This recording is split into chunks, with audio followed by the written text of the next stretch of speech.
Our group has a few aspects to our presentation. The first aspect is going to be the model that we created. This group over here is going to present the model. You guys want to come over and help me? Jeremy, can you reach that clip? We're going to do the reveal. You want to do this one, Daniel? Come on. And one of you guys? Okay, just pull up.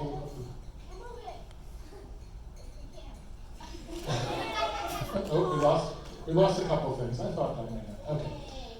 All right. We present to you our mosaic model of the sun. It was created by coloring and piecing together 42 color by number tiles, which together depicts the major layers and features of all the stars of the star at the center of our solar system. The scale of our model is 1 inch equals 18,000 miles. This means that 1 inch on our model is represented about 18 miles on the actual sun. Roughly the diameter of 2 and 1/4 of Earth's. In each layer of the sun, the matter is behaving a little differently. For example, in the core of the sun, matter is being fused together as a result of extreme temperature and pressure. This is known as nuclear fusion. As matter leaves the core, it moves outward, traveling in waves for hundreds of thousands of miles through the radioactive zone. When matter reaches the next layer, the convection zone begins to cool down. This results in a change of direction. The matter circles back towards the core where it is reheated and energized to again travel outward. Eventually, the matter escapes the convection zone and bubbles up to the photosphere, the visible surface of the sun that we see.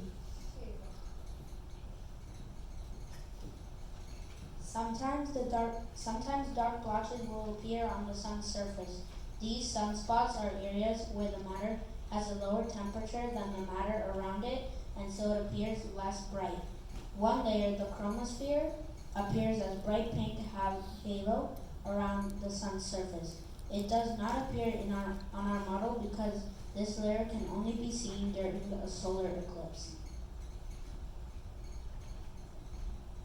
All right, ladies and gentlemen, that was very informative, wasn't it? Great.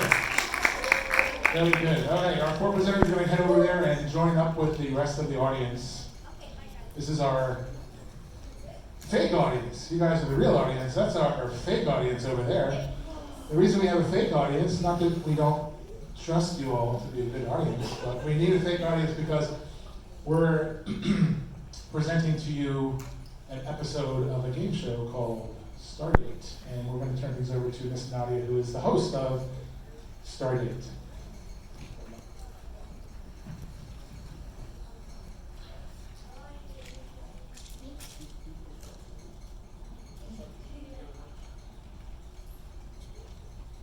Hello, ladies and gentlemen. Welcome to today's episode of Stardate, the game where wandering planets try to find that special someone, that shining star to be the center of their world. I'm your stellar host, Nadia. Let's begin by meeting our eligible stars. Star number 1, Sirius B. Now, it says here, Miss B, that you're a white dwarf and that what you lack in size, you make up for in density. Can you please explain what you mean by that? Yep. Well, also, I'm smaller than Earth in diameter. I have a gravitational field that is 350,000 times greater than Earth's. Lots of mass crammed into a small space means lots of density and lots of gravity. My, that's quite impressive indeed. Well, good luck on today's show. Now, let's meet star number 2. Star number 2 calls himself simply Sun and says that he's got the capacity to be a great star neighbor to a group of lonely planets. Please, Sun, enlighten us. Well, you see, Nadia, I have extensive knowledge in the field of nuclear fusion. In fact, as a main sequence star, there's no one really better at fusing hydrogen in the universe than me. Okay, I can see you're just beaming with confidence. Moving right along, let's meet star number 3. Oh boy, please forgive me. I know you'll have to correct my pronunciation here. Is it Betelgeuse? Actually, it's Beetlejuice. Not a very common name, I know. I do apologize, Miss Beetlejuice. Now, it says here that you are considered a red supergiant. What exactly does that mean? So that means that I shine the color red because I'm cooler than other stars. My surface temperature is only about 6,000 degrees. However, I'm quite large, about 860 million miles in diameter. That's equivalent to the size of over 100,000 Earths. Goodness, you really are a supergiant. All right, folks, it's time to meet our lonely planets.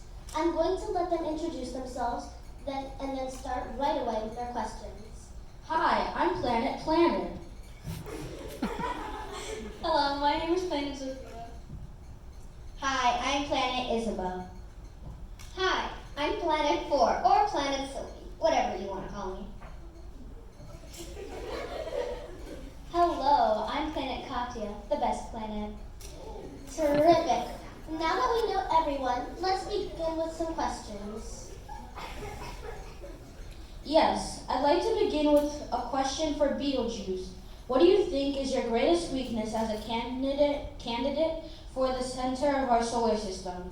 Well, I guess it's the fact that I'm most likely to be exploding in the next 100,000 years. Wait, what?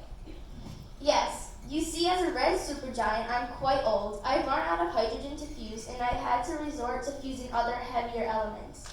Eventually, I'll be left with nothing but iron, which needs tons of energy to fuse. Soon, the repelling force between these atoms will overpower gravity and will propel each other outward with such force that a massive explosion known as a supernova will result. You don't want to be in town when this happens. Okay, good to know. Right, let's hear from Sirius B. So I have to ask, what does the B stand for? It doesn't really stand for anything. I mean, it's not a last name anyway. It just means that I have a companion in space, a star friend that I hang out with all the time. I'm not sure what keeps us together. I think it's gravity. Oh yeah, that is right. It's Crap. gravity that keeps Keeps us together. I was never very good at science. Anyway, you may have heard about my star companion, Sirius A. Sometimes he goes by Sirius for short. No way. You're friends with Sirius? Are you serious? Why, yes I am. Okay, I think we're getting off track here. So you seem to be saying that you and your companion are inseparable, is that right? Yes. In fact, we literally orbit around each other. Well, I think it's time to move on. Does anyone have a question for the sun? I do. Are you single? Yes, unlike Sirius B, I am not a double star. Great, we're off to a good start. Now, where do you see yourself in a few 100,000 years? Do you anticipate any explosions in your future? No, definitely not. In fact, I have a sufficient supply of hydrogen to continue to be a vibrant and active star for billions of years. Wow, billions of years? Sounds like we could have a long, bright future with you. Indeed, indeed. So you can promise long-term commitment. However, I hope you don't take offense to this, but I notice you seem to be rather average in size and brightness. As planets looking for worlds to support life, we assume that bigger star is better than a smaller one. How do we know you're the right size star for us? Well, you have to remember that the temperature on a planet has no more to do with its distance from the star rather than the size of a star. As long as you're the right distance from me and you have components that are necessary for life like water and oxygen, any one of you could support life. Ooh, I want to support life. Me too. Me 3. I should also say that although I am many times smaller than Beetlejuice, my surface temperature in the neighborhood of 10,000 degrees Fahrenheit is much hotter. Wow, is it hot in here or is it just me? Okay, planets, we have time for one more question, and then you'll have to make your decision. Ooh, I have a really important question. What's your favorite color? Well, that's a tough question. You see, the light I produce, which you can see, is called visible light. It actually contains all the colors of the rainbow.